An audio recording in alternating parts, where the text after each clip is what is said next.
Ciudad de México. Hasta hoy, la imagen de la Virgen de Guadalupe sorprende al mundo por sus enigmas. Aparecida misteriosamente sobre la tilma de un indio chichimeca, es llamada afectuosamente la Morenita por los rasgos de su cara que parecen ser mestizos. Por unos 500 años, Guadalupe ha sido un símbolo para los creyentes de América Latina. La tradición religiosa cuenta que 10 años después de la conquista de la capital azteca, llamada luego Ciudad de México, al amanecer del 9 de diciembre de 1531, el indio Juan Diego se dirigía a Tlatelolco.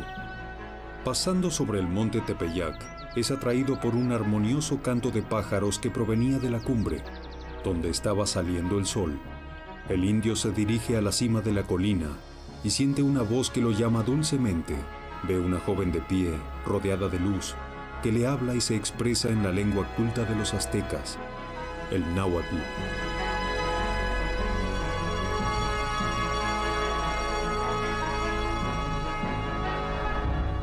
Juan Diego, si te ruego, te suplico, yo la siempre Virgen Santa María, Madre del arraigadísimo Dios por quien se vive, el creador de las personas, el dueño del cerca y del junto, el Señor del cielo y de la tierra, te envío al obispo. Y que le digas que quiere una casita aquí en el llano, para en ella mostrar al que es amor, al que es ternura, al que es compasión, al que es bondad, al que es paz, al que es verdad, al que es justicia. Y Juan Diego, presuroso, va a ver al obispo. Evidentemente que tuvo dificultades para ver al señor obispo.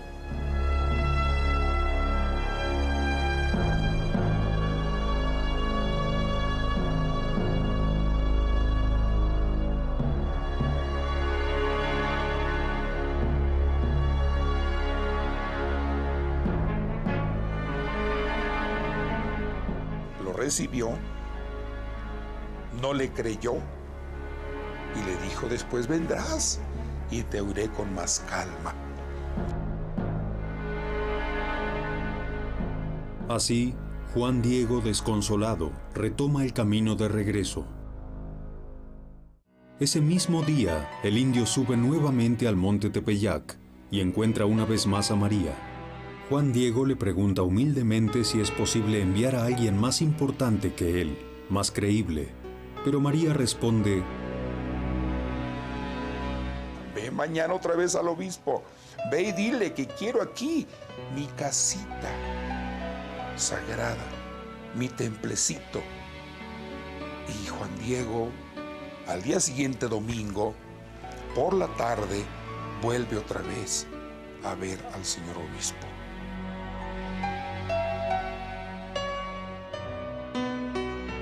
No le cree, le dice: oye, pues tráeme una prueba, tráeme un signo para que yo pueda creer que es la misma Señora del Cielo quien te envía.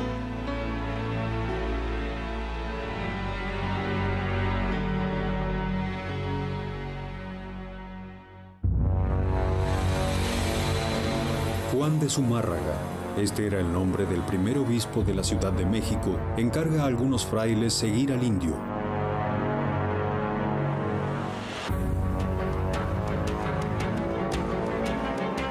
Los frailes lo siguen por un largo tramo del camino entre los bosques, pero no logran mantenerse cerca de él y en cierto punto inevitablemente lo pierden de vista.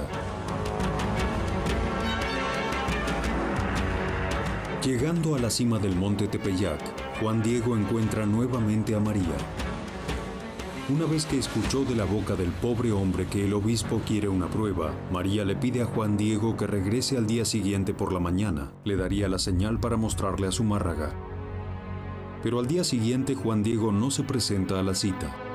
El indio de hecho debe ir a buscar a un cura, temiendo por su tío que está gravemente enfermo.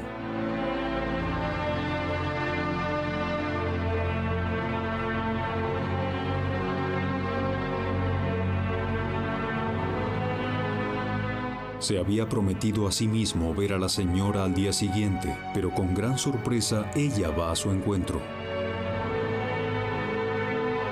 Juan Diego, ¿cuál es tu angustia?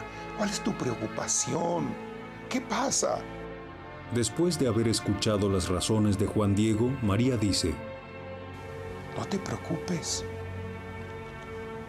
Tu tío ya sanó. No estoy yo aquí que soy tu madre. Mira, ahora sube donde nos veíamos antes, donde nos encontramos en otras ocasiones. Ahí hay unas flores, córtalas, tráemelas.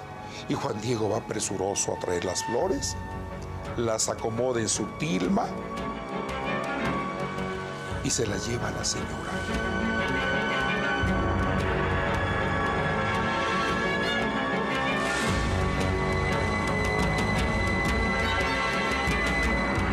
La señora las ve, las toca, se las acomoda y le dice: ve ante lo mismo. Y solo a él le vas a entregar estas flores. Dile que es la señal que le envía a la Señora del Cielo. Ya es la mañana tardía del 12 de diciembre, cuando Juan Diego va nuevamente a ver al obispo para llevarle aquellas maravillosas rosas de Castilla que nunca habían crecido en el monte Tepeyac, sobre todo en pleno invierno. Ya en la casa de Zumárraga, el indio debe esperar mucho antes de ser recibido.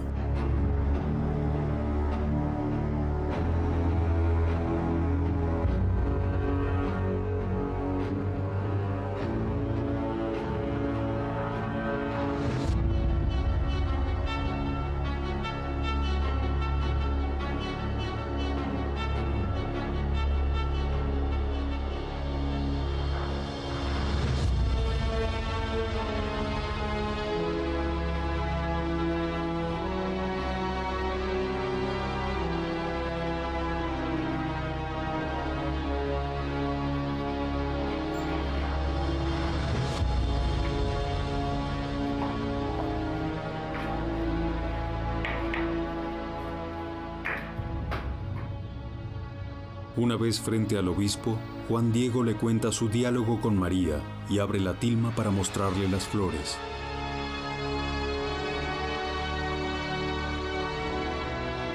En ese instante, sobre aquel pobre tejido, se materializa la imagen de María.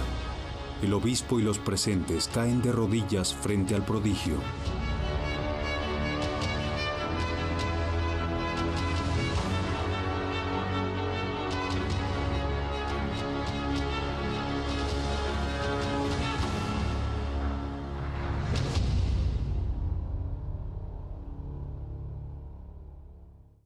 Juan Diego cumple con su tarea y vuelve a lo de su tío, a quien había dejado el día anterior. El tío le cuenta que la Virgen se apareció frente a su cabecera, presentándose con el nombre de Guadalupe. La historia de Juan Diego y de la Virgen de Guadalupe se difunde rápido oralmente, como en la tradición azteca.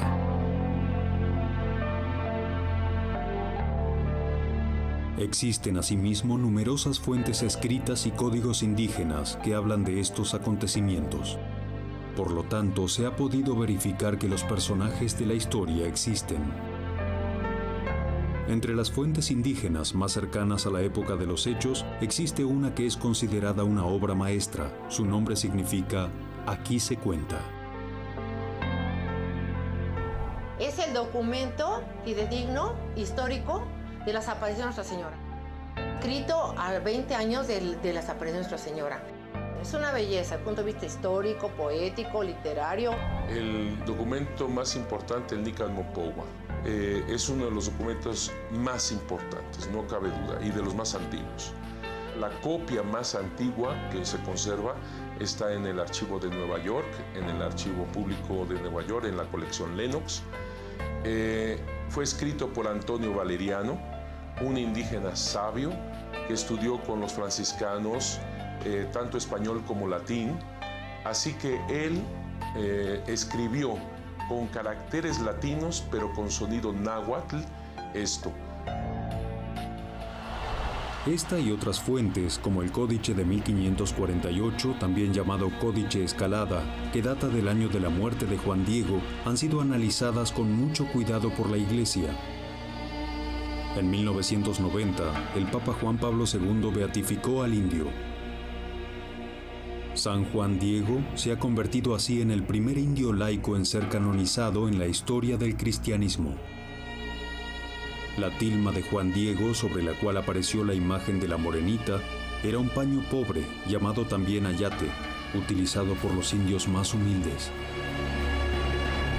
Sí, eran telas muy largas que usaban ellos para cubrirse, a veces dormían al raso y se tapaban con ellas, o para cargar cosas, ahí ponían las cosas que compraban en el mercado. Era una tela de uso múltiple y de uso rudo.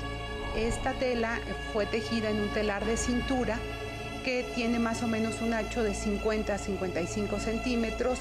El ayate de San Juan Diego estaba formado por 3 piezas, la imagen quedó en 2 piezas, entonces vemos la unión de 2 lienzos y se nota la costura que recorre verticalmente toda la imagen. Se hizo un estudio en el Instituto de Biología de la Universidad Nacional Autónoma de México en el año de 1946, en el cual se confirmó que eran fibras que correspondían a fibras de agave. Y por cierto, el ayate no era una tela típica usada en la pintura. Miguel Cabrera, uno de los grandes pintores del siglo XVIII, dice que era de lo más absurdo que un pintor escogiera algo así. Primero, una tela tan burda y segundo, formada por 2 pedazos de tela. Cuando se unía en alguna pintura, se unían varios lienzos, lo que hacía era perderse la costura. Era impensable que un pintor dejara una costura visible. Pero ¿cómo puede un tejido de ágave, por naturaleza muy frágil, conservarse por tanto tiempo? Realmente hay que estarlo sometiendo para combatir plagas, porque es muy atacado por las plagas.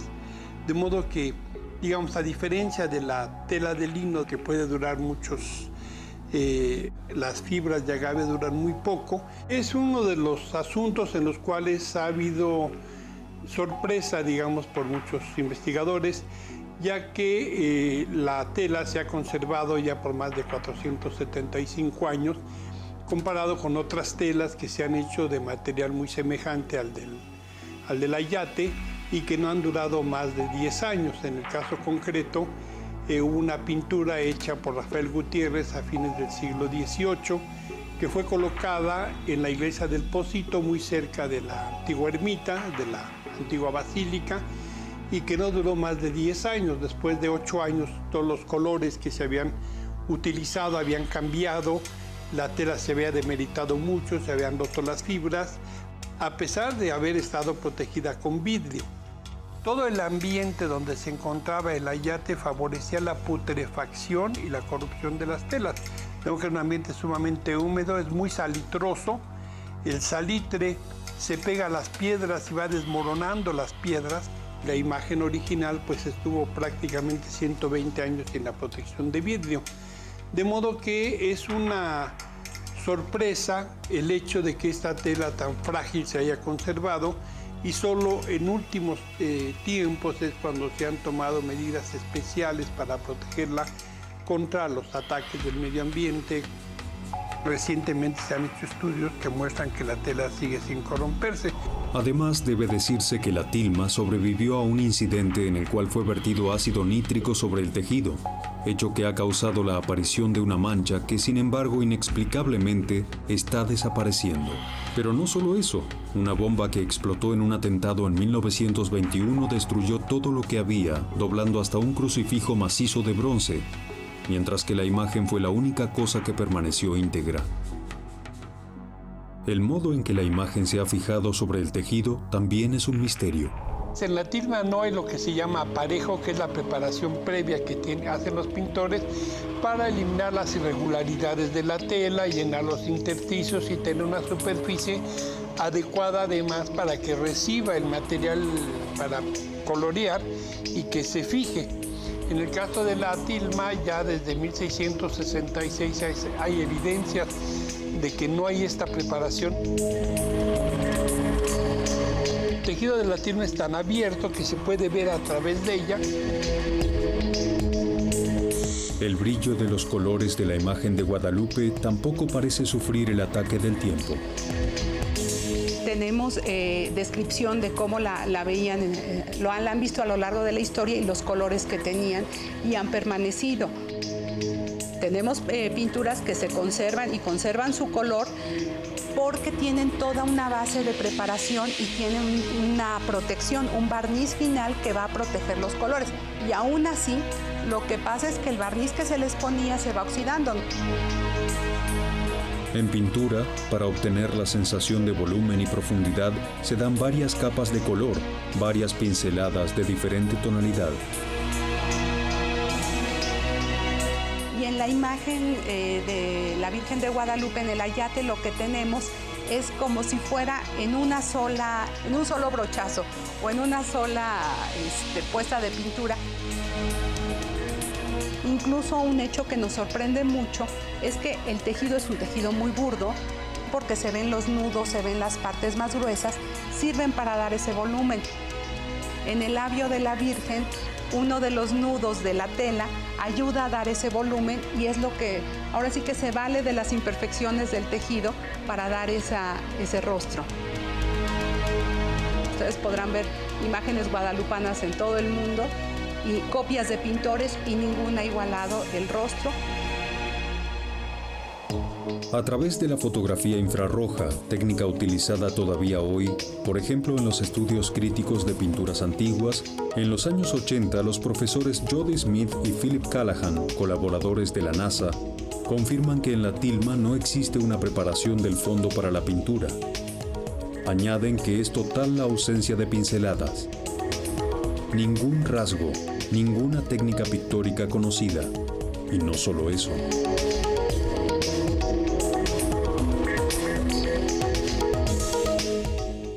El doctor Callahan llega a la conclusión, después de sus estudios, en primer lugar, que no puede determinar el tipo de pigmentos. Le sorprende la conservación de los pigmentos después de tanto tiempo. Se muestra también muy sorprendido del hecho de que en la tilma no se vea maltrato producto del humo, de las radiaciones, de las veladoras, de las velas que se usaron. El descubrimiento de Callahan confirma los resultados de análisis químicos anteriores hechos sobre la tilma.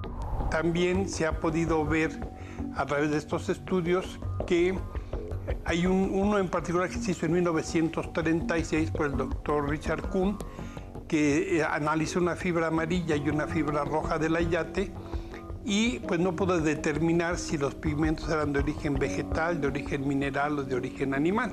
Ni tampoco se ha podido explicar la conservación de los pigmentos, que después de tantos años sigan conservándose en forma pues tan natural, se ven en una forma muy natural, y lo que no ha pasado incluso con muchas de las réplicas. El doctor Kuhn era un experto en estos temas, recibió el Premio Nobel de Química y conocía las composiciones químicas de ácidos, pigmentos, tintes, bases. Smith y Callahan afirmaron en cambio que algunas partes de la imagen podrían haber sido añadidas sucesivamente, como los rayos del sol, las estrellas en el manto y la luna bajo los pies de la Virgen. Pero entonces, ¿cómo se explica que todas las copias de la pintura, incluso muy cercanas a la época, presenten los mismos elementos de la imagen original? Una de las copias más antiguas, anterior a 1571, se encuentra en Italia, en la provincia de Génova.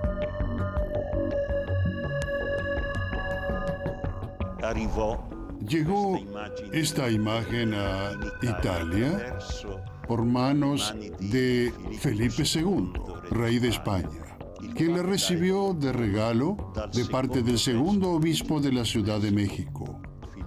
Felipe II la regaló a su vez a su almirante, el almirante de la flota que era un genovés, Andrea Doria.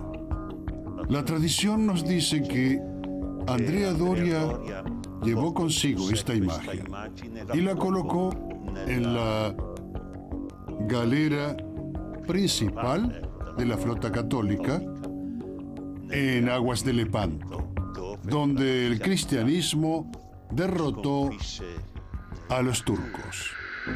En los años 70, el padre Mario Rojas, gran conocedor del pueblo azteca, demostró que la imagen de Guadalupe es un verdadero códice mesoamericano, lleno de símbolos de la cultura náhuatl. Todo lo que hay en la imagen de Nuestra Señora, todos tienen significado. Todos sus vestidos tienen los colores que trae ella, son de realeza. Ese color, el azul turquesa o de jade, que el jade era más valioso que el oro. El color rosado del vestido simboliza la aurora, para significar que la Virgen con su aparición anuncia el nacimiento del sol, de Dios. Entonces, en el color de la alborada trae las flores cerro, tiene 3 tipos de flores. En los signos mexicas, el más significativo es la flor de Nahuiolin. Es una flor de 4 pétalos con un centro. Los 4 pétalos representan los puntos cardinales, el eterno movimiento de Dios, el centro del cosmos. Y con eso, para los mexicas, significaba que era lo más importante que ella tenía. Entonces, con eso está diciendo, yo traigo al niño Dios, traigo a Dios, al niño Sol, aquí a que nazca con ustedes, a que nazca, que lo conozcan, a darlo a conocer. Y ellos lo entendieron magníficamente con la flor de Nahuiolin. Incluso la forma de las flores sobre el vestido de la Virgen tiene un significado preciso. Las flores cerro, que se les llaman así, porque tienen el signo es de cerros. Ellos en los planos ponían así los signos de cerros, como vienen ahí con unas volutitas y terminaban en piquito, porque con eso quiere decir Tepeyacatl, punta de cerro o cerro picudo. El padre Chávez exalta aún más el importante significado de estas flores que los indígenas llamaban flor y canto. Si la señal para el obispo son las flores en una tierra como el Tepeyac, muerta, árida, polvosa, salitrosa, donde no hay vida, y hay flores, y para el indígena es flor y canto, significa la verdad, la señal es mucho más potente, mucho más fuerte desde la mentalidad indígena que la española. Y ellos decían, yo no puedo ver la raíz, pero yo entiendo que en la raíz está la vida. Por lo tanto, la señal que le está mandando la Virgen al obispo era la señal de la verdad. Todo esto que acabo de decir, los indígenas lo captaron porque era parte de su vida, era parte de su cultura. Ellos entendieron perfectamente que era noble, pero además que era emperatriz, porque solamente Moctezuma, el emperador, podía utilizar un manto azul que significaba el cielo, cuajado de esmeraldas. O sea que se hacía azul verdoso, que era madre, porque estaba encinta, de Dios omnipotente, porque ahí está la flor de 4 pétalos, que era siempre virgen, como la doncella, es decir, el pelo suelto, bien peinado hacia abajo, significaba virginidad. Por lo tanto, los indígenas ven en el pelo virginidad, en la cinta maternidad. En la cultura azteca, de hecho, cuando una mujer estaba embarazada, llevaba una cinta color violeta oscuro en la cintura. También en las estrellas del manto hay un misterio. El doctor Juan Homero Hernández Illescas realizó un estudio específico en colaboración con 2 doctores de astrofísica, Cantó Illa y Armando García de León, de la Universidad Nacional Autónoma de México. Los investigadores comenzaron obteniendo la fecha y posición de las estrellas correspondiente al solsticio de invierno de 1531. Se sabía de hecho que para los aztecas, el solsticio de invierno significaba el nacimiento del nuevo sol, la luz que encuentra fuerza y vigor, y era por lo tanto un momento importante del año. Los estudiosos descubrieron que en 1531 el solsticio ocurrió exactamente el 12 de diciembre, justo el día del milagro de la tilma de Juan Diego. Una cosa interesante es que, debía haber sido el solsticio de invierno en el día 22 y esto es en día 12. Ahí empieza todo la maravilla, ¿no? Los mismos astrónomos de aquí del Centro Astronómico de México dijeron el solsticio fue en día 12 porque todavía no se hacía el cambio del calendario juliano a calendario gregoriano. Eso se hizo 50 años después. Como narra el Nican Mopowa, el milagro tuvo lugar en la mañana tardía. Cabe mencionar que a esa hora no se ven las estrellas. Entonces, lo que se hace es simplemente verter las posiciones de las estrellas en el planetario. En la observación de las constelaciones que se podían ver en aquel momento desde los territorios del Valle de México, el doctor Hernández descubrió algo sorprendente. La bóveda celeste coincidía con las estrellas presentes en el manto de la Virgen. el lado izquierdo del manto se ven las constelaciones del sur, 4 estrellas que forman parte de la constelación de Ofiuco. Abajo se observa Libra y a la derecha una de las estrellas de Escorpio. A la altura del brazo pueden señalarse 2 estrellas de la constelación de Lobo y en el extremo de Hidra. Hacia abajo se ve el cuadrado ligeramente inclinado de la constelación de Sagitario y se observa perfectamente la Cruz del Sur. En la parte inferior, solitaria, Sirio resplandece. En el lado derecho del manto se notan en cambio las constelaciones del norte. Sobre el hombro de María, un fragmento de la constelación del Boyero. Siguiendo hacia abajo se ve perfectamente la constelación de la Osa Mayor. La circundan a la derecha arriba la cabellera de Berenice y abajo los Lebreles. A la izquierda Tuban, que es la estrella más brillante de la constelación de Dragón. Debajo otras 2 estrellas que forman parte de la Osa Mayor y en la parte más baja 3 estrellas de Tauro. Eso tuvo algunas dificultades porque, como ustedes saben, es cóncavo el cielo y para ponerlo en un plano toma otra figura. Bueno, pues todo esto se hizo. En primera instancia se pretendía poner las estrellas como estaban en el cielo, volteándolas. Y no es así, sino es como en un espejo. Las estrellas sobre el manto de la Virgen reproducen exactamente la disposición de las constelaciones en el momento de la aparición, pero viéndolas desde el espacio y no desde la Tierra. Incluso la luna presente en la imagen corresponde a la disposición astronómica del cielo de aquel 12 de diciembre de 1531. Esa luna, cuando se aparece la Nuestra Señora en el solsticio de invierno, la luna estaba en cuarto creciente, como está ahí. Y además, lo dijo Gutiérrez Tibón, explicando que México significa el ombligo de la luna. La imagen de Nuestra Señora, ella es un códice. Un códice es un libro donde no hay letras, pero todos los dibujos, todos tienen significado. El vestido es plano de la tierra, pues las estrellas en el manto azul es el plano del cielo, como ya vimos que es plano del cielo. Las culturas que se desarrollaron en Mesoamérica estuvieron estrechamente relacionadas con la observación del cielo, con la observación de los objetos celestes, de tal manera que llegaron incluso a determinar los ciclos sinódicos de Venus, de Marte, de Júpiter, pudieron ver cuál es el movimiento de la bóveda celeste. El pueblo sí estaba permeado de toda esta actividad astronómica y eso permitía, por ejemplo, llevar a cabo las fiestas religiosas o bien actividades civiles o también obviamente de siembra y cosecha de alimentos. Lograron determinar ciclos astronómicos de conjunciones de planetas y digamos, construir una calendárica que lo podemos visualizar como un calendario lunisolar. O sea, estaba relacionado con los ciclos del Sol, con el ciclo de la Luna y además con el ciclo de Venus. El año 1531 debió ser un año muy especial en la compleja cosmogonía azteca.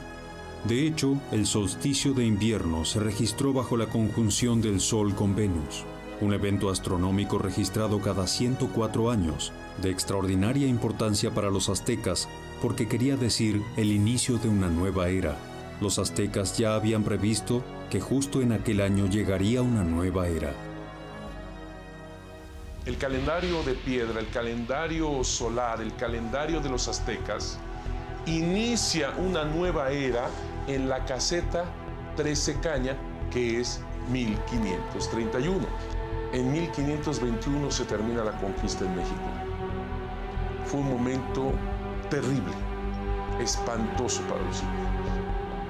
Una depresión tal, pero no solamente por haber sido vencidos en guerra, sino que además ellos tenían en su mentalidad religiosa de que el quinto sol, es decir, este sol, este momento, esta era que ellos vivían, iba a terminar. En la imagen de la Virgen y en el relato de las apariciones se encuentran referencias a una de las divinidades más amadas de los aztecas, la diosa Tonantzin, cuya festividad estaba asociada al solsticio de invierno. Coatlicue Tonantzin, la madre de todos los dioses. era una diosa. Su templo se encontraba en las faldas del Tepeyac. Parece que hasta los indios inicialmente llamaron a Guadalupe con el nombre de esta diosa, casi reconociendo en ella la misma divinidad. Los indígenas le colocaban un título indígena, Tonantzin Guadalupe. Tonantzin no es un nombre, es un título, nuestra madrecita, así en forma reverencial. Pero entonces, ¿quién habría pintado esta imagen que representa una perfecta síntesis entre la iconografía cristiana y la cultura mesoamericana? A 10 años de la conquista de México, ¿quién podía tener este profundo conocimiento de ambos mundos? Además, ¿quién habría podido traducir este conocimiento en una obra maestra de armonía tal como es la imagen de Guadalupe?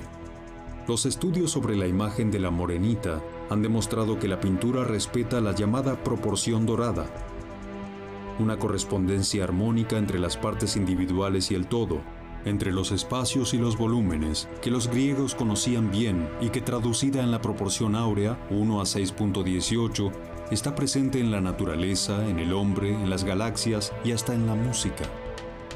Mi esposo empieza por tomar como referencia la costura del medio. A partir de eso encuentra un cuadrado perfecto. Y de ese cuadrado perfecto, con un compás, se saca otra partecita, otra parte, que se añade que es un rectángulo, un rectángulo más pequeño. Y el total del cuadrado, el A más la B, hacia el cuadrado más el rectángulo ese, es la proporción áurea o perfecta. En 2008, un matemático de nombre Fernando Ojeda Llanes, partiendo de los estudios de Pitágoras sobre la matemática y la música, hizo un descubrimiento sensacional. Utilizando el rectángulo áureo de la imagen como punto de partida, el matemático obtuvo un pentagrama, dándose cuenta que los símbolos del vestido y las estrellas del manto se insertan perfectamente como pausas y notas musicales. El resultado ha sido el descubrimiento de una real y verdadera melodía en la figura de la Virgen de Guadalupe.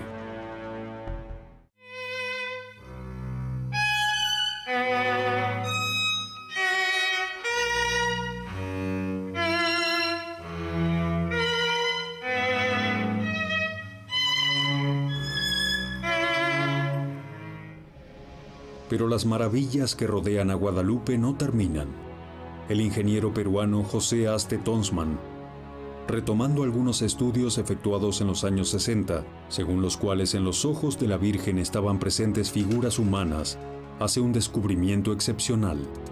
Para hacer este estudio lo que utilicé fue la tecnología que estábamos usando en el centro donde yo estaba trabajando, la que se conoce como proceso digital de imágenes.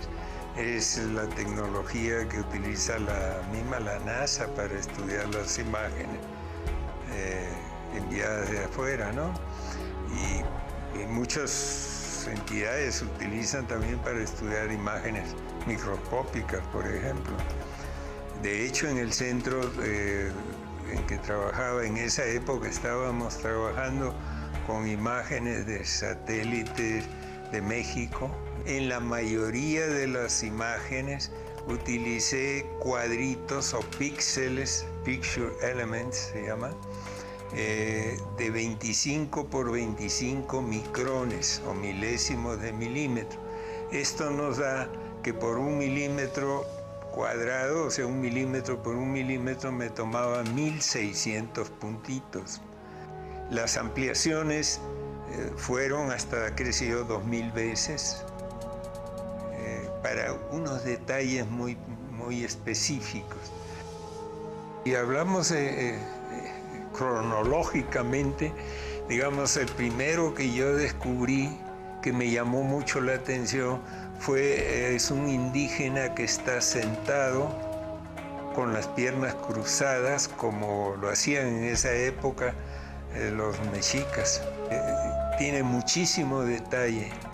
El indígena que está sentado tiene una argolla en la oreja. El grosor de la argolla es más delgado que un cabello. El profesor también individualizó la que debería ser la figura del obispo y que corresponde perfectamente a algunas pinturas de la época en la que hay retratos de Juan de Zumárraga. Luego vio la figura de Juan Diego con una tilma alrededor del cuello. Luego encontré algo que me llamó la atención, que es una mujer pero de raza negra. Posteriormente me enteré de que sí estaba en historia. Encontré primero también, junto al que sería el obispo, a un hombre joven de rasgos de raza blanca, que también posteriormente me enteré que podía ser el traductor. Sabemos que Zumárraga necesitaba un traductor cuando hablaba con los indígenas. Sabemos el nombre, se llamaba Juan González. Las últimas figuras que descubrió Tonsmann pertenecen a un grupo familiar: madre, padre, 2 niños y otra pareja de adultos donde la mujer lleva al hijo sobre la espalda. En total son 13 figuras humanas que se observan en los ojos de Guadalupe. Según las leyes de Purkinje-Samson, nombre de los científicos que las descubrieron, cuando en nuestros ojos se refleja cualquier cosa se pueden formar hasta 3 imágenes del mismo objeto.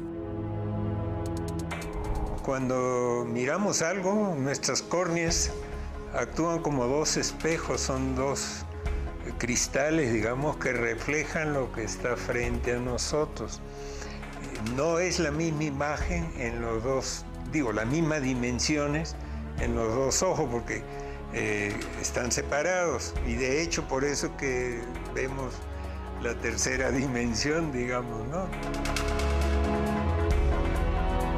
En los ojos de la Virgen son 13 las imágenes encontradas, pero están agrupadas en 2 escenas. Una de las dudas que aparecen muchas veces en la gente es como si la Virgen estaba en la tilma, ¿cómo puede ver al mismo Juan Diego? Pero eso es algo muy interesante. Al analizar la tilma, que sí se puede ver y le he analizado con mucho detalle, no está la imagen de la Virgen. Es como si fuera unos instantes antes de que se estampara. Entonces, la hipótesis dice que la Virgen está mirando frente al grupo, invisible. La morenita se le aparece al tío de Juan Diego y lo cura, y le revela también a él su nombre, Guadalupe. Pero Guadalupe era un nombre muy conocido ya en España, en la región de Extremadura. Está ligado a otra aparición de la Virgen, que tiene raíces incluso en el periodo en el que Lucas el Evangelista escribiera su Evangelio.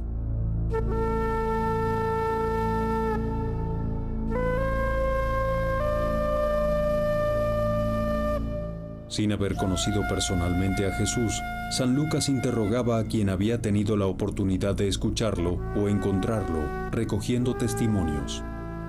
Un papel fundamental en la redacción de su Evangelio fue el del apóstol San Pablo. El evangelista lo acompañaba en sus largos viajes desde Palestina hasta Grecia, haciéndole numerosas preguntas sobre Cristo. Estuvo presente durante las prédicas que el apóstol hacía a la gente.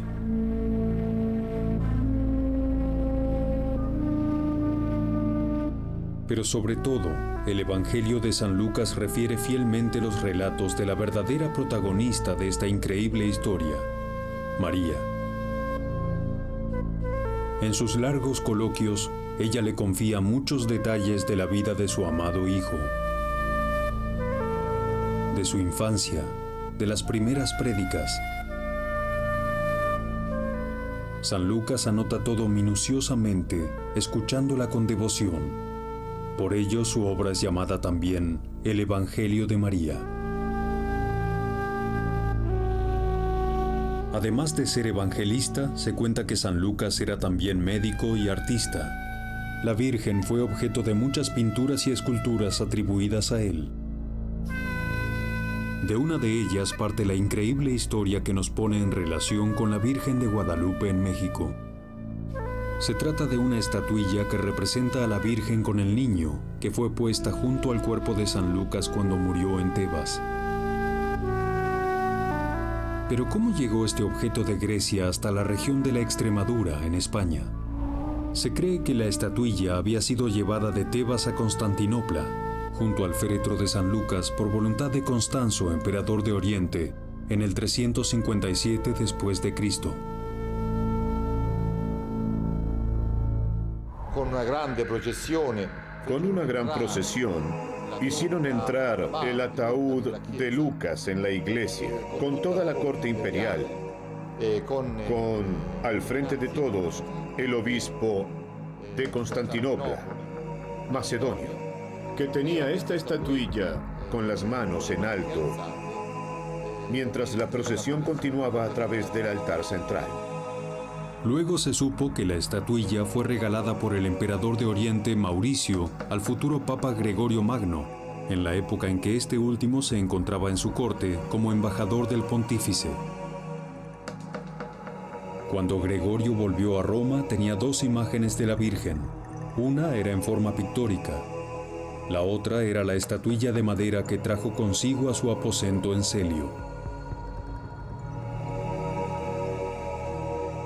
En el año 590 después de Cristo, Gregorio fue elegido papa, pero la estatuilla de San Lucas no permaneció por mucho tiempo en Roma. Gregorio decide regalarla a un gran amigo suyo, un hombre de mucha espiritualidad y de mucho ingenio, que era Leandro, el obispo de Sevilla.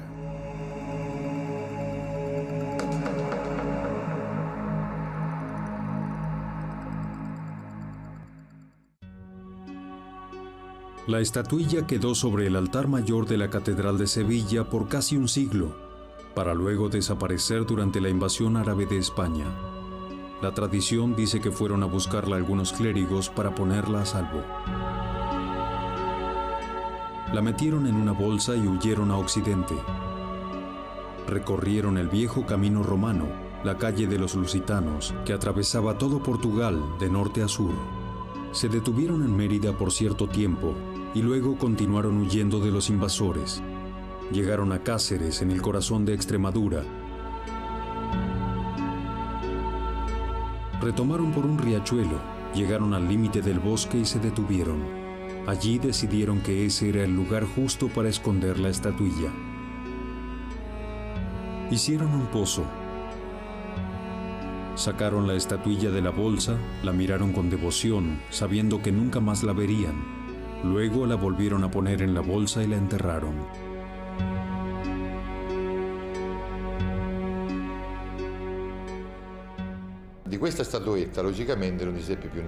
De esta estatuilla, lógicamente, no se supo nada más. Pero algo quedó en las leyendas de los pueblos de aquella zona, de la gente de aquella zona.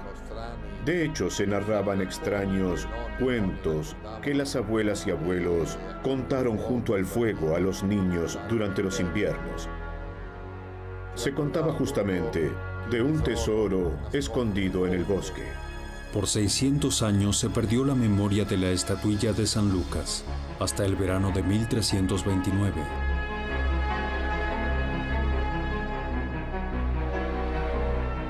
La tradición cuenta que en aquel año Gil Cordero, un pastor de Cáceres, se introdujo en el bosque para buscar una vaca extraviada de su manada. Vagó sin descanso por 3 largos días, recorriendo los inaccesibles senderos de Extremadura. Gil ya había perdido las esperanzas de encontrar a su vaca. Se encaminó a lo largo de este riachuelo que justamente se llamaba Guadalupe, porque los árabes lo habían llamado Guadalupe. En un pequeño claro finalmente ve a su vaca, tirada en la tierra, muerta.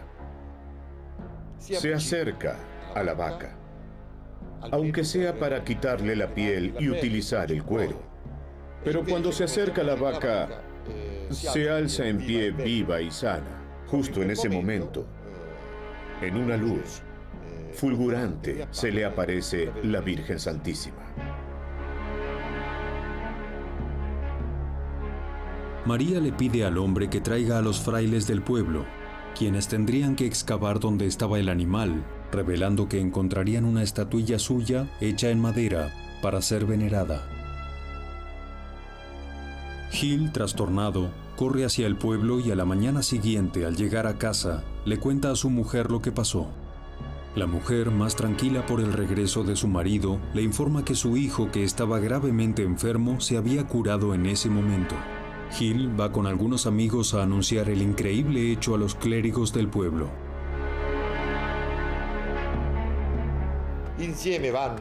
Van juntos a contarle a los curas lo que la Virgen le había dicho y subraya sobre todo una frase que la Virgen le dijo: que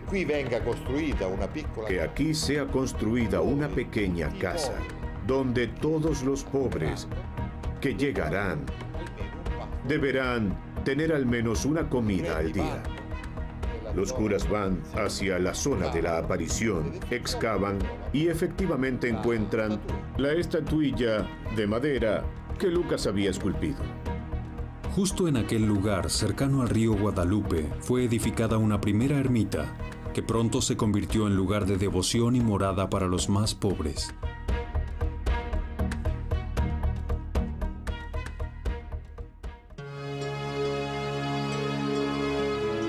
Sucesivamente, los reyes de España, Isabel y Fernando, tomaron por costumbre ir a visitar el santuario. Hasta se construyeron una casa, una residencia suya.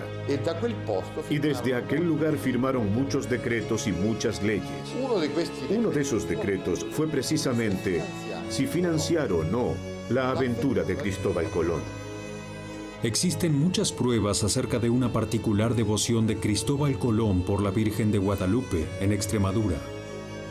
En su diario de a bordo quedó registrado un episodio importante. Al regreso del descubrimiento de América, la carabela de Cristóbal Colón cayó en una terrible tempestad. En ese momento terrible de miedo, Colón reunió a la tripulación e hizo una promesa. Si la Virgen los salvaba de esta terrible tempestad, alguno de ellos debería ir en peregrinación a algún santuario de Europa. Colón mantuvo su promesa. Fue al santuario de la Virgen de Guadalupe en Extremadura.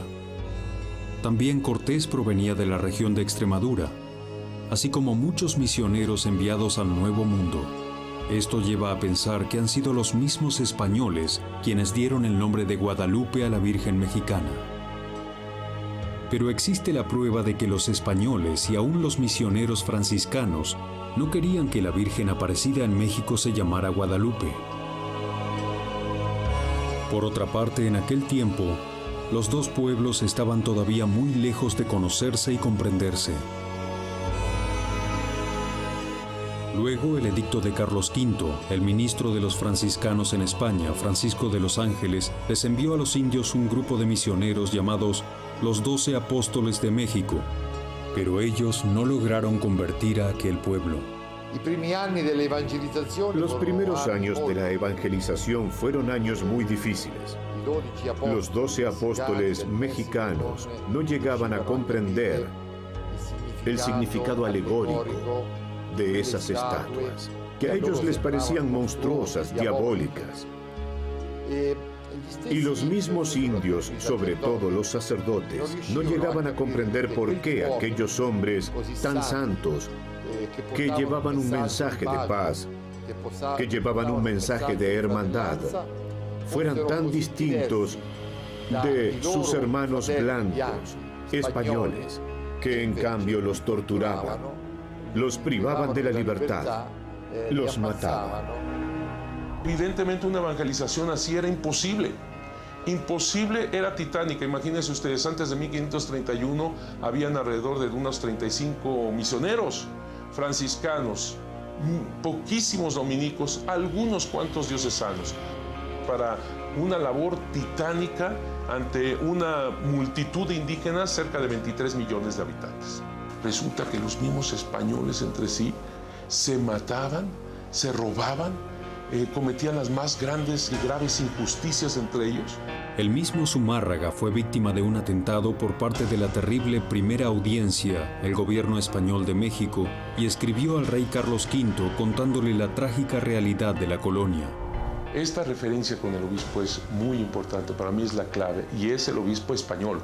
Es decir, la Virgen de Guadalupe viene por los indígenas que estaban en la tragedia de la conquista, de la enfermedad, de cómo su mundo se viene abajo. Viene por los españoles que se estaban destruyendo entre sí y que estaban tratando hasta de matar a su propio obispo. Ella vino para resolver los problemas de todos, no solamente el pueblo indígena. Ella se dirige también a los españoles de aquel entonces y a los mestizos que ya están naciendo. En ella se hermanaron dos grandes pueblos, humanamente irreconciliables, con visiones distintas, diferentes, con cosmogonías distintas, concepción tan diversa de Dios, del hombre, de la naturaleza. Sin embargo, en María nos unimos. En María nos integramos. El alcance del mensaje que la Virgen de Guadalupe encarnó en su misma imagen fue enorme en América Latina. Guadalupe llegó para dar dignidad y protección a todos, personificando ella misma con sus rasgos mestizos el nacimiento de una nueva raza, fruto de unión e integración.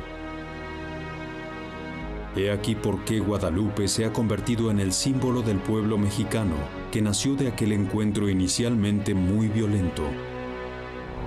Tiene ella una especie de futurismo, ¿no? Porque en ese entonces pues, los primeros mestizos tienen que haber nacido a partir de 1521. Ella se aparece en 1531. La imagen de la morenita es el único ejemplo de perfecta interculturización que se tenga en la historia, porque María logra llegar a los corazones de los indios, que comprendieron enseguida a través de su imagen que podían fiarse de ella, y a los corazones de los españoles que la reconocieron, comprendiendo la dignidad de los pueblos indígenas que ella vino a enseñar, representando los símbolos de aquella cultura. Todo esto tuvo un impacto increíble. Nos cuenta los anales de la historia que después de las apariciones fueron millones los que se hicieron bautizar. No miles, millones. La aparición de la Santísima Virgen ayudó importantísimamente en el proyecto evangelizador, que era un proyecto que se enfrentaba a dificultades extremas. Salta a la vista que en condiciones tan demandantes, un factor externo inexplicable fue el que coadyuvó a esa gran conversión que se llevó a cabo aquí en el centro de México. Ese factor externo, naturalmente, pues fue la Santísima Virgen, eso pensamos nosotros. La imagen guadalupana parece ser que tiene lo que se llama el don de lenguas, esto es, le habla a cada quien en su propio idioma, a los científicos en ciencia, a los historiadores en historia, a los antropólogos en antropología, y también en el curso del tiempo. Podemos pensar que en el siglo XVI, en las apariciones, le habla a los indígenas a través de esa imagen que para ellos es como un códice. Para ellos la imagen era la forma de comunicarse y leen en la imagen toda una serie de mensajes, el mensaje de amor.